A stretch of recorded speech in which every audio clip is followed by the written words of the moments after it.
There are 5 major energy sources in the world right now: petroleum, natural gas, coal, renewable energy, and nuclear power. Thanks to the U.S. shale and fracking boom, and the fact that it is now cheap, plentiful, and clean, it's natural gas that may be the fuel of the future.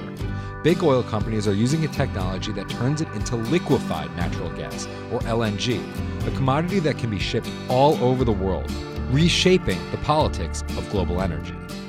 So here's the situation. The trickiest problem with natural gas right now is right there in the name. It's a gas.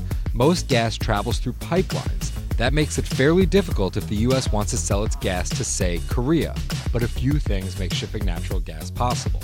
First is the process of supercooling natural gas to minus 260 degrees Fahrenheit, converting it to a liquid and reducing its volume by about 600 times. It's like going from a beach ball to a ping pong ball. This makes it possible to transport gas not through pipelines, but on really big ships, which leads us to a fleet of $250 million tankers, some the size of almost 4 American football fields, that can ferry LNG all over the world. The only problem is these ships were too big to fit through the Panama Canal. Until now. The $5 billion Panama Canal expansion project was finally finished in June 2016, allowing for faster shipping of LNG to key markets like Asia. So what does this mean for global energy? Well, a growing number of countries are trading in LNG, with 34 nations importing it by the end of 2014, compared to just 15 in 2005. Now here's the argument.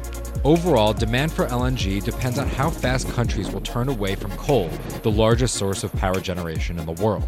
One LNG selling point is that it's cleaner, producing about half as much carbon dioxide as coal.